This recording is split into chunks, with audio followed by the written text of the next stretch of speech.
15장 1절과 2절 말씀은 예수님이 오늘 우리에게 들려주신 비유를 포함해서 앞으로 볼 세 가지 비유들을 말씀하시게 된 배경을 우리에게 제공합니다. 당시 예수님께는 예수님의 말씀을 듣기 위해서 예수님을 찾아오는 사람이 꽤 많았는데 그 중에는 대다수가 세리이거나 아니면 당시 사람들이 죄인이라 수군거리는 연약한 자들이 대부분이었습니다. 예수님이 그들과 가까이 하는 모습을 보고 바리새인들과 서기관들이 수군거리면서 예수님을 험담했습니다. 죄인과 세리를 가까이 하는 예수도 결국 그런 자 중에 하나라며 손가락질하는 것입니다. 예수님은 그렇게 수군거리는 자들에게 비유로 말씀하시기 시작하죠. 15장에는 세 가지 비유가 나오는데 그중 여러분이 잘 아시는 오늘 말씀인 탕자의 비유가 그 하나입니다. 잃어버린 아들에 관한 비유에 대해서 오늘 여러분들과 조금 말씀을 나누겠습니다. 한 사람에게 말씀은 두 아들이 있었다고 말합니다. 그 중에 둘째가 아버지에게 가서 무엇을 요구합니까? 자신의 몫으로 남겨주신 주실 분깃을 달라, 유산을 미리 떼어달라고 요구하는 거죠. 아버지가 살아계시는데 아버지에게 유산을 미리 땡겨달라. 여러분, 이 아들은 어떤 아들입니까?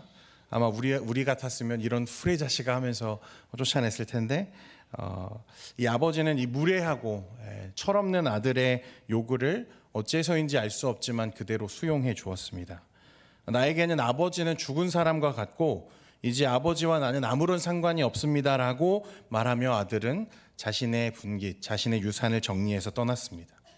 너무나 다행스럽게도 이 망할 자식은 진짜로 어떻게 되죠? 망했습니다. 다행이죠. 흥청망청 아버지의 유산으로 사치스러운 삶을 살다가 모든 재산을 탕진해 버렸습니다. 이제 살 길이 막막해졌죠. 이제 탕자는 돼지들이나 먹는 쥐엄나무 열매를 찾아 간신히 연명하는 처지가 되었습니다. 꽤 상태가 좋지 않죠. 근데 그것마저도 여의치 않자 자신의 삶에 대한 모든 기대를 내려놓는 처참한 실패와 절망을 마주하고 나서야 한 가지 생각에 다다랐는데 그 전까지는 너무 염치가 없어서 차마 꺼낼 수 없었던 생각이었죠. 그게 뭐냐면 돌아가자였습니다. 돌아가자. 어디로 돌아가자는 거죠? 아버지의 집으로 돌아가자. 17절에서 19절 말씀에 보면 스스로 돌이켜 이르되 내 아버지에게는 양식이 풍족한 품꾼이 얼마나 많은가. 나는 여기서 줄여 죽는구나. 내가 일어나 아버지께 가서 이르기를 아버지, 내가 하늘과 아버지께 죄를 지었사오니 지금부터는 아버지의 아들이라 일컬음을 감당하지 못하겠나이다. 나를 품꾼의 하나로 보소서 하리라 하고. 말씀해 보니까 스스로 돌이켜 이르되 그랬습니다. 여러분, 너무 염치 없죠. 아버지의 유산을 달라고 할 때는 아버지를 나는 이제 없는 자로 여기겠습니다.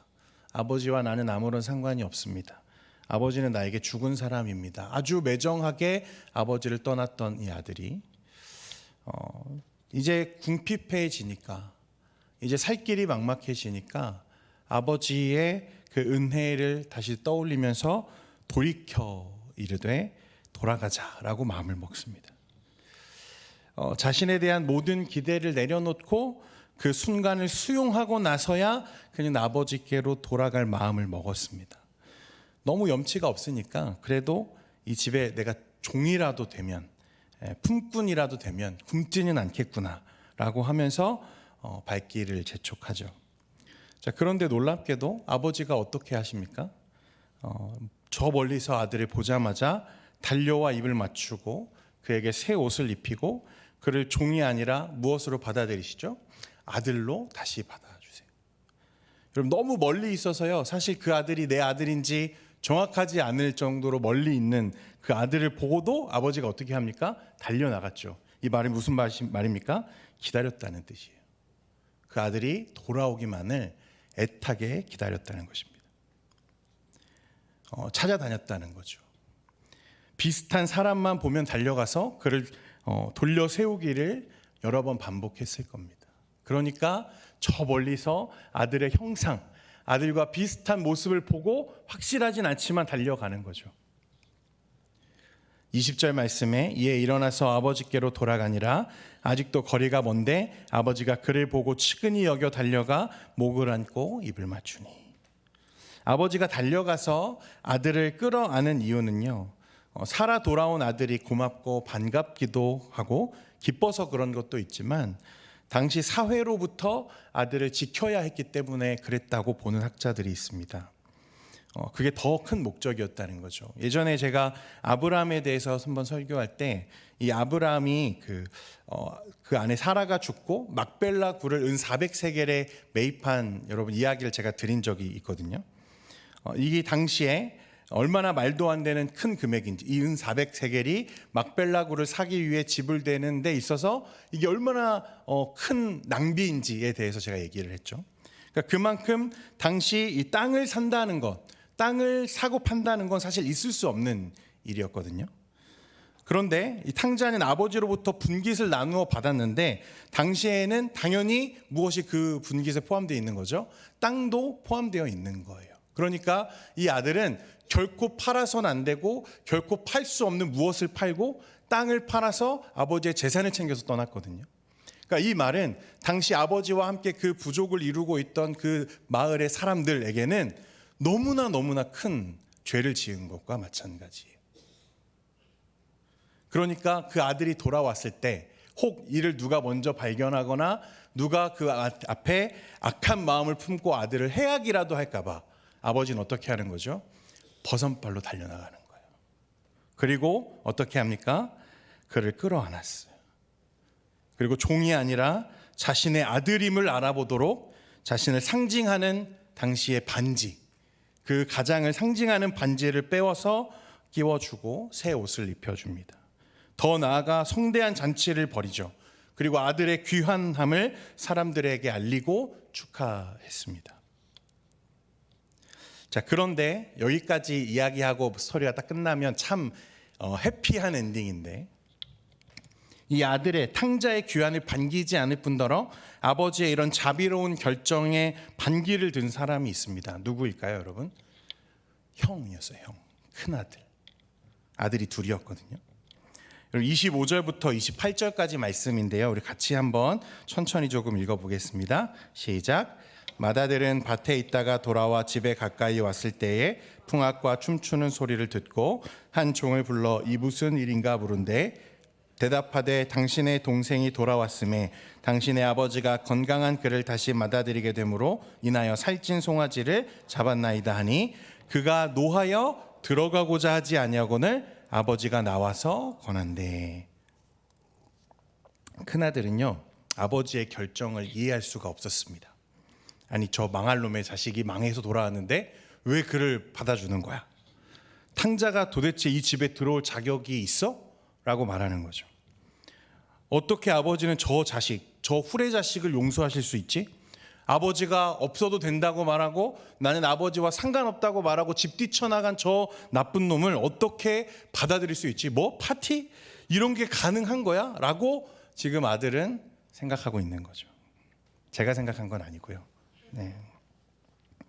그동안 나를 위해서는 내가 집에서 아버지를 섬기며 이렇게 집에 안에 있을 때는 나를 위해 염소 새끼 한 마리 잡아준 적이 없으면서 저 탕자가 돌아왔다고 살찐 송아지를 잡아서 파티를 한다고? 아들은 도무지 이해가 안 되는 거예요. 여러분들은 어떠세요? 이 큰 아들의 마음이 좀 이해가 되십니까? 큰 아들의 실망한 포인트는 하나예요. 뭐냐면 그럼 나는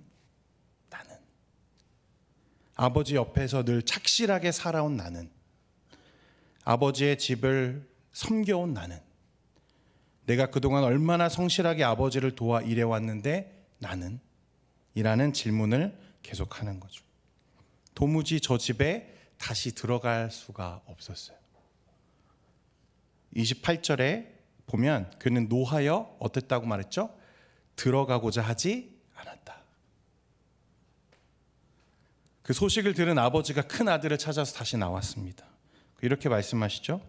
아버지가 이르되 너는 항상 나와 함께 있으니 내 것이 다 내 것이로 돼. 이 내 동생은 죽었다가 살아났으며 내가 잃었다가 얻었기로 우리가 즐거워하고 기뻐하는 것이 마땅하다 하니라. 여러분, 우리가 이 탕자의 비유에 대해서 이야기를 할 때 우리의 시선이 늘 돌아온 탕자에 쏠려 있을 때가 많죠. 그런데 이 이야기는 그게 전부가 아닙니다. 이 이야기는 분명 우리가 믿음으로 구원받는다는 사실을 너무 입체적으로 또 선명하게 우리의 구원에 대해서 설명하는 말씀이 분명하죠. 복음에 대해서 잘 설명하고 있다는 말입니다. 여러분, 이 다 돌아온 탕자, 자신의 모든 것을 포기하고 나서야 이제 아버지의 은혜를 의지하기 시작한 이 사람, 우리는 그런 사람을 뭐라고 말하죠? 믿음이라고 말하죠. 믿음은 나를 포기하는 거죠. 내가 죽고 예수로 사는 것이 믿음입니다. 갈라디아서 2장 20절에 내가 그리스도와 함께 십자가에 못 박혔나니 그런즉 이제는 내가 사는 것이 아니요 오직 내 안에 누가 사시는 것이라? 그리스도께서 사시는 것이라. 이제 내가 육체 가운데 사는 것은 나를 사랑하사 나를 위하여 자기 자신을 버리신 하나님의 아들을 믿는 믿음 안에서 사는 것이라. 나는 죽고 예수로 사는 인생. 더 이상 나는 없고 아버지의 은혜를 의지하는 사람. 그가 탕자이고 그가 구원으로 부름받은 아들이었습니다. 오늘 탕자가 돌이켰다고 했어요. 그는 자신의 노력으로 할 수 없고 오직 아버지의 자비와 사랑에 의존하기로 결정했습니다. 그리고 그 결정은 주요했고 그는 아버지로부터 용서받았습니다. 다시 아들이 되죠. 그런데 놀랍게도 오늘 스토리의 주인공은 여러분 탕자가 아니에요. 오늘 예수님이 이 비유를 통해 진짜 드러내고자 하셨던 메시지, 그 보여주고자 했던 사람은 탕자가 아니라 바로 장자였어요. 거절한 장자. 오늘 이 말씀이 끝나고요, 여러분. 한 아들은 지금 집 안에 있죠. 그리고 한 아들은 끝내 집 밖에 있습니다. 모든 이야기가 끝났는데 한 아들은 아버지와 함께 기뻐하고 있고 한 아들은 그 아버지에 분노하며 집 밖에 거하고 있죠. 여러분, 집 안에 있는 아들은 누굽니까? 아버지와 함께 있으며 성실하게 살았던, 그래서 그 자신의 그 노력을 아버지께서 알아주기를 바라고 있던 큰 아들이 지금 집 안에 있습니까? 아니죠. 반대로 여러분, 아무것도 자랑할 것이 없고 오직 아버지께 죄송한 마음만 있는 누구? 탕자는 집 안에 있는 이 아이러니한 이 모습을 예수님은 지금 말씀하시는 거예요. 누구에게 말씀하실까요? 바리새인과 서기관들에게. 오늘 예수님은 지금 이 비유를 예수님을 비난하고 있는 저 죄인들과 함께 어울리고 식사한다는 이유로 예수님을 험담하는 바리새인들을 향해서 이 비유를 말씀하세요. 15장에는 모두 잃어버린 비유에 대해서 말씀하시지만 여러분 16장에 가보면 탕자의 비유에 이어서 불의한 청지기에 대한 비유가 나옵니다. 정확하게 말해서 예수님은 지금 자신을 의인이라고 생각하며 자신의 의와 자신의 행위와 율법을 의존하고 있는 자들에게 지금 이 비유를 말씀하시는 거예요. 누가 집 안에 있는지 보라는 것입니다. 성도 여러분, 우리 예수님은 두 아들 모두를 찾고 계시는 거죠. 하나는 완전히 파산해서 죄를 뉘우치고 돌아온 탕자이고 다른 하나는 자신이 아버지의 나라에 더 적합하다며 잔치를 거부하고 아버지의 집을 떠난 장자이죠. 하나님은 또 주님은 아버지는 그 둘을 모두 찾고 있는 것입니다. 성도 여러분, 우리의 구원은 전적인 하나님의 주권입니다. 믿으십니까? 아버지의 집에 거하는 자는 아버지의 권한이에요. 큰아들이 말하는 것처럼 내가 그동안 성실하게 해왔기 때문에, 내가 그동안 아버지를 위해 했던 봉사, 미안하지만 그것은 우리의 구원과 전혀 관련이 없습니다. 그런데 어느샌가부터 저뿐만 아니라 우리는 자꾸만 우리의 착한 행실을 돌아보기 시작합니다. 그리고 그것들을 보면서 흐뭇해하죠. 이 정도면 됐겠지 만족하는 습관이 생겼습니다. 여러분, 오히려 오늘 집안에 있는 아들은 제가 잘못했습니다. 저는 전혀 자격이 없습니다. 저는 아버지의 집에 머물 자격이 없습니다. 저를 아들이라고 부르지 마시고 저를 종으로 부려주세요라고 말하고 있는 작은 아들이었음을 우리가 기억할 때, 여러분, 우리에게 필요한 것은 무엇일까요? 내가 그동안 쌓아왔던 나의 직분들, 나의 봉사들, 나의 신앙의 연수들, 내가 주님께 드렸던 연보들, 우리에게 필요한 것은 저 낮은 마음일 겁니다. 내가 얼마나 죄인인지 알고 자신의 가슴을 치며 통회하고 아버지의 자비와 사랑에 완전히 나 자신을 맡기는 것만이 우리가 필요한 모든 것이라고 말씀하십니다. 여러분, 구원에 관해서만큼은, 복음에 대해서는 우리가 정말 바로 알아야 됩니다. 구원은 전적인 하나님의 주권이고 하나님의 은혜입니다. 선물이라는 거예요. 우리는 그저 아버지의 자비로움으로 구원받을 뿐이지 그 구원에 아무런 보탬이 될 수 없습니다. 그런데 어느 순간부터 저를 포함해서 한국 교회와 교인들에게 구원이 마치 당연한 것처럼 여겨지는 것 같아요. 너무 안일하죠. 교회 열심히 다니니까, 교회 봉사 잘했으니까, 그러면서 남을 비판하고 비방하기 시작합니다. 왜 저 사람은 저렇게 믿음이 없어? 아유, 저 사람은 왜 저렇게 왔다 갔다 하는 거야? 여러분, 자칫하면 우리는 우리의 구원을 나의 종교적 열심에 의지하고 있을 가능성이 너무나 크다는 사실을 여러분, 우리가 기억해야 됩니다. 우리가 어쩌면 큰 아들이 되어 있는지 몰라요. 어쩌면 바리새인처럼 우리가 그렇게 팔짱을 끼고 예수님과 그 아버지의 결정을 비난하고 조롱하고 있는지 모릅니다. 예수님이 그토록 경계하셨던 바리새인과 같은, 오늘 큰아들과 같은 모습과 여러분 전혀 다를 바가 없는 모습일 겁니다. 주 안에 사랑하는 성도 여러분, 올 한 해 우리 신앙의 목표를, 성경 일독도 좋고 기도 1시간도 좋고 이런 것도 좋지만 여러분, 첫사랑을 회복하는 것, 여러분 그것이 우리의 목표였으면 좋겠습니다. 낮은 마음이죠.